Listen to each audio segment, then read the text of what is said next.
Yes yes yes yes Manchester United ശാപമോക്ഷം നേടിയിരിക്കുകയാണ്. So നമ്മളെല്ലാവരും കാത്തിരുന്ന ആ നിമിഷം സ്പേഴ്സിനെ കഴിഞ്ഞ 8 ഗെയിംസിൽ നമുക്ക് അവരെ തോൽപ്പിക്കാൻ സാധിച്ചിട്ടില്ല. തോൽവികളും സമനിലകളുമായിട്ട് ഒരുവിധം കഴിഞ്ഞ 3 വർഷത്തിൽ തോൽപ്പിക്കാൻ പറ്റാതിരുന്ന സ്പേഴ്സിനെ നമ്മുടെ ഗ്രൗണ്ടിൽ ഓൾഡ് ട്രാഫേർഡിൽ അവരെ മുക്കിയിരിക്കുകയാണ്. അടിച്ച് തറപറ്റിച്ച് ഒരു മികച്ച വിജയം നേടിയിരിക്കുകയാണ്. ഒരു ആധികാരിക വിജയം തന്നെയാണ് മാഞ്ചസ്റ്റർ യുണൈറ്റഡ് നേടിയിരിക്കുന്നത്. സോ മൈക്കിൾ കാരിക്കിൻ്റെ അണ്ടറിൽ ആ 100% വിൻ റെക്കോർഡ് കണ്ടിന്യൂ ചെയ്തോട്ട് പോവുകയാണ്. So bright beautiful game. ഈ ഗെയിമിൻ്റെ കാര്യങ്ങൾ പറയുകയാണെങ്കിൽ ഫസ്റ്റ് ഓഫ് ഓൾ നമ്മൾ ഗെയിം സ്റ്റാർട്ട് ചെയ്തത് 2 ടീമുകളും വളരെ കോഷ്യസ് ആയിട്ട് തന്നെയാണ് സ്റ്റാർട്ട് ചെയ്തത്. സോ അവർ നമുക്ക് മാഞ്ചസ്റ്റർ യുണൈറ്റഡിന് ബോൾ തന്ന് കീപ്പ് ചെയ്തിട്ടുള്ള കളിയായിരുന്നു ആദ്യത്തെ. നമ്മുടെ കയ്യിൽ തന്നെയായിരുന്നു ബോൾ, എങ്കിൽ പോലും നമ്മളും വളരെ കോഷ്യസ് ആയിട്ടാണ് കളിച്ചുകൊണ്ടിരുന്നത്. നമ്മൾ അധികമൊന്നും അങ്ങനെ വലിയ രീതിയിൽ ഫസ്റ്റ് 35 സെക്കൻഡ്സിൽ ഫസ്റ്റ് ചാൻസ് കിട്ടിയതാണ്, അടിച്ച് എംബൂമ പുറത്ത് കളയുന്നു. അങ്ങനെ തുടക്കം ആ ഒരു ചാൻസ് കിട്ടി. പിന്നീട് അങ്ങോട്ടേക്കാണെങ്കിൽ കുറച്ചൊന്ന് കോഷ്യസ് ആയിട്ടാണ് നമ്മൾ കളിച്ചത്. എങ്കിൽ പോലും വി വേ ഇൻ കൺട്രോൾ, നല്ല മാക്സിമം കൺട്രോളിൽ തന്നെയാണ് നമ്മൾ കളിച്ചുകൊണ്ടിരുന്നത്. പിന്നെ അതിനുശേഷം ഈ കളിയുടെ ഏറ്റവും ഇമ്പോർട്ടൻ്റ് ആയിട്ടുള്ള സംഭവം അവിടെ നടക്കുകയാണ്. അതായത് ക്രിസ്ത്യൻ റൊമേറോ കസമീറോനെ ചവിട്ടി വീഴ്ത്തിയിട്ടുള്ള ഡയറക്റ്റ് റെഡ് കാർഡ് വാങ്ങിച്ചിട്ട് പുറത്തു പോകുന്നു. അപ്പോൾ 10 പേരുമായിട്ടുള്ള ചുരുങ്ങിയ സ്പേഴ്സിനെതിരെയാണ് നമ്മൾ ഏകദേശം 60 മിനിറ്റ്സോളം കളിച്ചത്. ഇത് നടക്കുന്നത് 30 മിനിറ്റ്സ് ആയപ്പോഴാണ് നടക്കുന്നത്. സോ അത് കഴിഞ്ഞിട്ട് 60 മിനിറ്റ്സോളം നമ്മൾ 1 മാൻ ഡൗൺ സ്പേഴ്സുമായിട്ട് കളിച്ച് ആ 2-0 വിൻ നേടിയിരിക്കുകയാണ്. അങ്ങനെ ഫസ്റ്റ് ഹാഫിൽ ഇത് കഴിഞ്ഞിട്ട്, അതായത് റെഡ് കാർഡ് കഴിഞ്ഞിട്ട് നമ്മൾ കളി കൺട്രോളിൽ നമ്മൾ കൊണ്ടുവന്നു. ആ മികച്ച ഒരു free kick routine, corner routine, എനിക്കൊന്ന് മാഞ്ചസ്റ്റർ യുണൈറ്റഡിൻ്റെ ട്രെയിനിങ്ങിൽ ചെയ്യുന്ന പോലത്തുള്ള ചില റൂട്ടീൻ്റെ ഭാഗമായിട്ടാണ്. കറക്റ്റായിട്ട് കോബി മെയിനു ഇടയ്ക്കുന്ന് ഗോൾ കീപ്പറിൻ്റെ ബാക്കിൽ കൂടെ ഓടി ഫ്രണ്ടിലോട്ട് പോകുന്നതും ആ ഒരു correct flick pass, ground pass പിച്ചിൻ്റെ നടുക്കോട്ട് വരുന്നതും, അതായത് ഗോൾ മുഖത്തിന് നടുക്കോട്ട് വരുന്നതും എംബൂമോ സ്കോർ ചെയ്യുന്നതും. So beautiful goal. അത് നമുക്കറിയാം, ഇത് ഒരു ട്രെയിനിങ്ങിൽ എടുത്ത് മനസ്സിലാക്കി കളിച്ചിട്ടുള്ള ഒരു ഗോൾ തന്നെയാണ്, അല്ലാതെ അവിടെ പെട്ടെന്ന് ഉണ്ടായ ഒരു ഗോളല്ല. സോ മികച്ച ഒരു ഗോളിലൂടെ, അതും പ്രോപ്പർ ഒരു ഹിറ്റൊന്നും ആയിരുന്നില്ല, but the connection was there. Goal കീപ്പറിനെ മറികടന്ന് ആ ഗോൾ സ്കോർ ചെയ്യുന്നു. അപ്പം ആ ഗോൾ സ്കോർ ചെയ്തതോടുകൂടി പിന്നെ നമ്മൾ അഡ്വാൻറ്റേജ് ആയി, കാരണം ഓൾറെഡി 10 മാൻ ഡൗൺ സ്പേഴ്സുമായിട്ടാണ് കളിക്കുന്നത്. അപ്പം ആ ഒരു അഡ്വാൻറ്റേജ് നമ്മൾ കീപ്പ് ചെയ്യുന്നു. ഫസ്റ്റ് ഹാഫ് കംപ്ലീറ്റ് ചെയ്ത് പിന്നെ സെക്കൻഡ് ഹാഫ് ആയപ്പോഴും എൻ്റെ ഒരു മനസ്സിൽ ഞാൻ വിചാരിച്ചെന്ന് പറഞ്ഞാൽ നമ്മൾ എന്താ പറയുക, കൂടുതൽ ഗോൾ സ്കോർ ചെയ്യാൻ വേണ്ടിയിട്ടുള്ള ഒരു ട്രൈ നടത്തും എന്നുള്ളത്. പക്ഷെ എന്നിരുന്നാലും വീണ്ടും എനിക്ക് തോന്നുന്നു കോച്ചിൻ്റെ ഒരു ഇൻസ്ട്രക്ഷനിലായിരിക്കാം ആ ഒരു ഗെയിം കളിച്ചത്. നമ്മൾ മാക്സിമം ട്രൈ അങ്ങനെ വരുന്നില്ല. എന്ന് വെച്ചാൽ ഗോൾ സ്കോർ ചെയ്യാനായിട്ടുള്ള ചാൻസസ് ഒന്നും വളരെ രീതിയിലൊന്നും വരുന്നില്ല. ചെറിയ ഹാഫ് ചാൻസസ് പോലെയാണ് വന്നുകൊണ്ടിരുന്നത്. But then we were keeping the ball with ourselves. നമുക്ക് കിട്ടുന്ന ചാൻസുകളൊക്കെ ട്രൈ ചെയ്തുകൊണ്ടിരുന്നു. അപ്പം സോ അതിൻ്റെ ഭാഗമായിട്ട് ലാസ്റ്റ് ബ്രൂണോയ്ക്ക് ആ ചാൻസ് കിട്ടുന്നു. പിന്നെ സെക്കൻഡ് ഗോൾ അടിച്ചിട്ട് ആ കളി നമ്മൾ കംപ്ലീറ്റ് ചെയ്യുന്നു. സോ ഈ കളീനെ കുറിച്ചിട്ട്, ഇതാണ് കളീനെ കുറിച്ചുള്ള നട്ട്ഷൽ. പിന്നെ ഇൻഡിവിജ്വൽ പെർഫോമൻസസ് പറയാനായിട്ട് നോക്കിക്കഴിഞ്ഞാൽ Bruno definitely he had A really good game. എൻ്റെ ഒരു പ്രതീക്ഷ എന്ന് പറഞ്ഞാൽ ബ്രൂണോ ഗോൾ അടിക്കുന്നതിന് പകരം ഒരു അസിസ്റ്റ് കൊണ്ടുവരണം എന്നുള്ളതായിരുന്നു. കാരണം ഈ ഒരു സീസണിൽ ഇനി അങ്ങോട്ടേക്കുള്ള മത്സരങ്ങളിൽ ഇനിയൊരു 9 അസിസ്റ്റും കൂടെ കിട്ടുവാണെങ്കിൽ ബ്രൂണോന് പ്രീമിയർ ലീഗ് ചരിത്രത്തിൽ തന്നെ ഏറ്റവും കൂടുതൽ അസിസ്റ്റ് 1 സീസണിൽ നേടുന്ന താരമായി മാറാം. സോ അത് തന്നെയാണ് എനിക്ക് കൂടുതൽ ഞാൻ ആഗ്രഹിച്ചത്. പക്ഷേ ബ്രൂണോയുടെ കാലിൽ നിന്ന് ആ ഗോൾ വന്ന് നമുക്ക് വിജയം സെക്യൂർ ചെയ്യാനായിട്ടുള്ള അവസരം ഉണ്ടാക്കുന്നു. പിന്നെ കസമീറോ ആണ് താരം. എത്രയോ ഈ കഴിഞ്ഞ ഗെയിംസിലെല്ലാം കാരിക്കിൻ്റെ അണ്ടറിൽ കസമീറോ ആൻഡ് കോബി മെയിനു. പിന്നെ ഈ കളിയിൽ ഒരു മാൻ ഡൗൺ ആയിട്ട് കളിച്ചതുകൊണ്ട് ഇവരുടെ ഒരു പാർട്ട്ണർഷിപ്പ് എന്ന് പറഞ്ഞാൽ കുറച്ചുകൂടെ ഫ്രീ ആയിരുന്നു. വലിയ രീതിയിൽ അറ്റാക്ക് വരാത്തതുകൊണ്ട് ഇവർ കൂടുതലായിട്ട് ഫ്രീ ആയിട്ട് നിന്നു. സോ ബിക്കോസ് ഓഫ് വിച്ച് കോബിക്ക് എന്ന് പറഞ്ഞാൽ കളം നിറഞ്ഞു കളിക്കാനായിട്ട് സാധിച്ചു. Beautiful performance. എന്ന് വെച്ചാൽ മൊത്തത്തിൽ കൺട്രോൾ ഏറ്റെടുത്തിട്ട് കോബി ബോൾ ഡിമാൻഡ് ചെയ്യുന്നു, പോയി ബോൾ പാസ് ചെയ്ത് അവിടുന്ന് തിരിച്ച് വാങ്ങിക്കുന്നു, പാസ് ചെയ്ത് വാങ്ങിക്കുന്നു, and he was like controlling the game. പിന്നെ ബ്രൂണോനും ആ ഒരു ഒഫൻസീവ് ഇതിലേക്ക് വിട്ടിട്ട് Kobbie was trying to like control the game. Beautiful.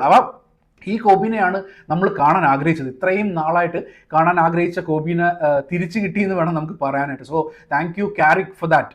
ക്യാരിക്ക് ഇല്ലായിരുന്നെങ്കിൽ ഈ ഒരു കോബി ചിലപ്പം ഈ സീസണിൽ അല്ലെങ്കിൽ ഈ ജനുവരി ട്രാൻസ്ഫർ വിൻഡോ കഴിഞ്ഞ് നമ്മുടെ കൂടെ ചിലപ്പോൾ കാണത്തില്ലായിരിക്കാം. So that happen and Kobbie did his game.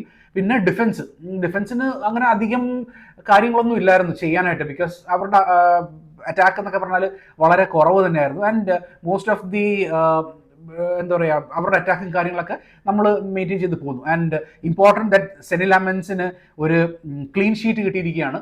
And ഡിഫൻസും വലിയ രീതിയിൽ കുഴപ്പമില്ലാതെ മുമ്പോട്ട് പോയി. ആൻഡ് ദെൻ ഫോർവേഡിലാന്ന് നോക്കി കഴിഞ്ഞാൽ എംബൂമോ വീണ്ടും ഗോൾ സ്കോർ ചെയ്തിരിക്കുകയാണ്. അപ്പം so that will boost his confidence. അപ്പോൾ എംബൂമോ തുടർച്ചയായിട്ടുള്ള, അപ്പം നമ്മുടെ ഈ ഫോർവേഡ്സ് എല്ലാവരും തന്നെ മികച്ച ഫോമിലും നിൽക്കുന്നത് കൊണ്ട് we are sure that we can ഇനി അങ്ങോട്ടേക്കുള്ള ഗെയിംസിൽ എന്നൊക്കെ പറഞ്ഞാൽ വി ക്യാൻ ഒരു 80% ഗെയിംസിലെങ്കിലും വിജയിക്കാൻ സാധിച്ചിരുന്നാൽ we can get that Champions League spot അല്ലേ. എനിക്ക് തോന്നുന്നു അങ്ങനെയാണ്. ചാമ്പ്യൻസ് ലീഗ് സ്പോട്ട് എന്തായാലും ഇപ്പം ഈ ഒരു വിജയത്തോടു കൂടി 44 പോയിന്റുമായിട്ട് 4th പൊസിഷൻ ഉറപ്പിച്ചിരിക്കുകയാണ്. ഇനിയിപ്പം ലിവർപൂളോ ചെൽസിയോ ജയിച്ചാൽ പോലും നമുക്ക് വിഷയമില്ല. They would be still under us. അവർ 5th 6th പൊസിഷനിൽ കിടന്നോളൂ. നമ്മൾ സ്റ്റഡി ആയിട്ട് 4th കിടപ്പുണ്ട്. So that is really important. പിന്നെ ഗെയിമിൻ്റെ മറ്റു കാര്യങ്ങളെന്ന് വെച്ച് പറഞ്ഞാൽ നമുക്കൊരു പെനാൽറ്റി ചാൻസ്, അതായത് മെഗ്വയറിന് വാൻഡവൻ പിടിച്ച് വലിച്ചിടുന്ന ഇതുണ്ടായിരുന്നു. So it was coming straight to മെഗ്വയറിന്റെ തലയിൽ ഹെഡ് ചെയ്യാനായിട്ട് കിട്ടുന്ന ബോൾ വാൻഡവൻ ബോൾ പോലും നോക്കുന്നില്ല, ഈ അങ്ങനെ പിടിച്ചിട്ട് വലിച്ചിടുവാണ്. So that should have been a penalty. എന്തുകൊണ്ടാണ് ആ പെനൽറ്റി കോള് വിളിക്കാതിരുന്നത് എന്ന് മനസ്സിലാവില്ല. ആൻഡ് വാറിനും ഇത് ചെക്ക് ചെയ്തിട്ട് ഉറപ്പായിട്ടും പെനൽറ്റി വിളിക്കാനായിട്ടുള്ളൊരു ചാൻസ് ആയിരുന്നു. That was clear cut 100% penalty chance. അപ്പോൾ ഇതൊക്കെ ഈ ഒരു സമയത്ത് ഈ പെനൽറ്റി ഒന്നും കിട്ടാതിരിക്കുമ്പോൾ നമ്മൾ ജസ്റ്റ് 1 ഗോൾ ലീഡിനാണ് മുമ്പോട്ട് പോയിക്കൊണ്ടിരുന്നത്. അപ്പം എനിക്ക് ടെൻഷൻ എന്ന് പറഞ്ഞാൽ ഈ എവർട്ടൺ പോലുള്ളൊരു സാഹചര്യം ഉണ്ടാകുമോ എന്നൊക്കെ ഉള്ളതാണ്. കാരണം നമ്മൾ 1 man ഡൗൺ ആയിട്ടും പിന്നീട് അവർ ഗോൾ സ്കോർ ചെയ്യുമോ അല്ലെങ്കിൽ എന്തെങ്കിലും ഒരു ഇത് വന്നു കഴിഞ്ഞാൽ പിന്നെയും നമുക്ക് ടെൻഷൻ കൂടും. So we had to kill that game. First ഹാഫിൽ തുടക്കം തന്നെ നമ്മൾ ആ ഗോള് അടിച്ച് ഗെയിം കില്ല് ചെയ്യേണ്ട പകരം നമ്മൾ വീണ്ടും അങ്ങനെ ഒത്തിരി അങ്ങ് അവരിട്ട് കളിപ്പിച്ചിട്ട് അങ്ങനെ നമ്മുടെ കയ്യിലായിരുന്നു കൺട്രോൾ എങ്കിൽ പോലും we need to control the game. പക്ഷേ അത് നടന്നില്ല. അവസാനം ഗോൾ അടിക്കുമ്പോഴാണ് ഓക്കെ ഇനി എന്തായാലും സമാധാനം എന്നുള്ള ലെവലിലേക്ക് എത്തുന്നത്. കാരണം വൺ ഗോൾ ലീഡ് എന്നൊക്കെ പറഞ്ഞാൽ വളരെ റിസ്കി അഫെയർ ആണ്. ഒട്ടും സേഫ് അല്ലാത്ത ഒരു സാഹചര്യമാണ് അങ്ങനത്തെ ഒരു കളി കളിക്കുമ്പോൾ. സോ ഐ തിങ്ക് ലൈക്ക് ഒരു ഗോളും കൂടെ അടിച്ചിരുന്നെങ്കിൽ, സെക്കൻഡ് ഗോളും കൂടെ അടിച്ചിരുന്നെങ്കിൽ നമുക്ക് സേഫ് ആക്കാമായിരുന്നു. And also we need to improve our goal difference അല്ലേ. നമുക്ക് ഇങ്ങനത്തെ ഉള്ള ചാൻസ് കിട്ടുമ്പോഴാണ് ഒരു 3 ഗോൾ മാർജിനിലോ അല്ലെങ്കിൽ 4 ഗോൾ മാർജിനിലൊക്കെ ജയിക്കാനായിട്ടുള്ള പറ്റുവാണെങ്കിൽ V can definitely improve that goal difference. ഇനി അങ്ങോട്ടേക്കുള്ളത് വരുമ്പോൾ ഈ ഗോൾ ഡിഫറൻസ് ഒക്കെ എന്ന് പറഞ്ഞാൽ വളരെ രീതിയിൽ ഇമ്പോർട്ടൻ്റ് ആകാനായിട്ടുള്ള, ക്രൂഷ്യൽ ആകാനായിട്ടുള്ള സാധ്യതകൾ ഉള്ള സാഹചര്യമാണ്. So I think anyways like win is A win. പിന്നെ ഇതിനകത്ത് കംപ്ലീറ്റ് ഡോമിനേഷൻ, അവരുടെ റെഡ് കാർഡ് കിട്ടി റൊമേറോ പുറത്താകുന്നതോടുകൂടി കംപ്ലീറ്റ് ആയിട്ട് ഡോമിനേറ്റ് ചെയ്യാൻ പറ്റി. റൊമേറോയ്ക്ക് ഇനി 4 കളികളിലാണ് പുറത്തിരിക്കേണ്ടത്. അതായത് 3 കളി ഡയറക്റ്റ് റെഡ് കാർഡിൻ്റെ കിട്ടുന്നുണ്ട്. പിന്നെ വൺ ഗെയിം എന്ന് പറഞ്ഞാൽ സെക്കൻഡ് റെഡ് കാർഡ് കിട്ടുന്നതോടുകൂടി 1 more ഗെയിം പുറത്തിരിക്കുക. അപ്പം എനിക്കൊന്ന് ഇനിയിപ്പം ഈ മാസം മൊത്തം, ഫെബ്രുവരി മൊത്തം ഇനി പുറത്തിരിക്കാം. ഇനി മാർച്ചിൽ കാണാം റൊമേറോയ്ക്ക് ഗ്രൗണ്ട്. സോ അതർവൈസ് മൊത്തത്തിൽ നോക്കിക്കഴിഞ്ഞാൽ എന്താ പറയുക, ഇനിയുള്ള അടുത്ത ഗെയിം എവർട്ടനുമായിട്ടുള്ള ഗെയിമാണ്. സോ ഐ തിങ്ക് ആ ഒരു ഗെയിം എന്തായാലും നമ്മൾ വിജയിക്കും, ഉറപ്പായിട്ടും വിജയിച്ച് കഴിഞ്ഞാൽ 5 games in a row. എനിക്ക് തോന്നുന്നു ഈ 4 games in a row നമ്മൾ വിജയിക്കുന്നത് 2 വർഷം മുമ്പാണ്. ടെൻ ഹാഗിൻ്റെ അണ്ടറിലാണ് അടുപ്പിച്ച് ഇതാണ് 4 games in a row നമ്മൾ ജയിക്കുന്നത്. 5 games in a row നമ്മൾ ജയിക്കുന്ന പറഞ്ഞാൽ 2022-23 സീസൺ അല്ലെങ്കിൽ 23-24 സീസൺ സ്റ്റാർട്ടിൽ ആദ്യത്തെ സീസണിൽ 4 കളി എൻഡ് ചെയ്യുന്ന 4 കളി ജയിച്ചു. പിന്നെ 23-24 സീസണിൽ ആദ്യത്തെ കളി ജയിച്ചു. അപ്പോൾ അങ്ങനെ ഒരു 5 games ആണ് നമ്മൾ അടുപ്പിച്ച് 5 games ജയിച്ചിട്ടുള്ളത്. സോ ആ റെക്കോർഡും അല്ലെങ്കിൽ ആ ഒരു 5 games in a row തകർക്കാനായിട്ടുള്ള ഒരു ചാൻസ് ആണ് വീണ്ടും നമുക്ക് അടുത്ത ഗെയിമോട് കൂടി കിട്ടുന്നത്. So I think we can definitely do it. And United സ്ട്രാൻഡിൻ്റെ പയ്യൻ മുടി വെട്ടാനായിട്ട് കാത്തിരിക്കാം. എന്തായാലും ഈ ഒരു കളിയോടുകൂടി അവൻ ഇറലവൻ്റ് ആകും എന്നുള്ളത് തന്നെയാണ്. കാരണം അവന് മുടി ഉണ്ടെങ്കിൽ അവൻ റെലവൻ്റ് ആയിട്ട് നിൽക്കത്തുള്ളൂ. സോ മുടി വെട്ടിക്കഴിഞ്ഞാൽ പിന്നെ അവൻ്റെ റെലവൻസി തന്നെ അങ്ങ് നഷ്ടപ്പെടും. So that does not bother us. നമുക്ക് ജയിക്കുക എന്നുള്ളൊരു കാര്യമാണ് നമ്മുടെ ഇമ്പോർട്ടൻ്റ് ആയിട്ടുള്ളത്. And we definitely are going to win the next game. പിന്നെ അങ്ങോട്ടേക്കുള്ള സ്ട്രെച്ച് ഓഫ് ഗെയിംസും നമ്മൾ വിജയിക്കുമെന്ന് തന്നെയാണ് തോന്നുന്നത്. So I hope you guys like this game.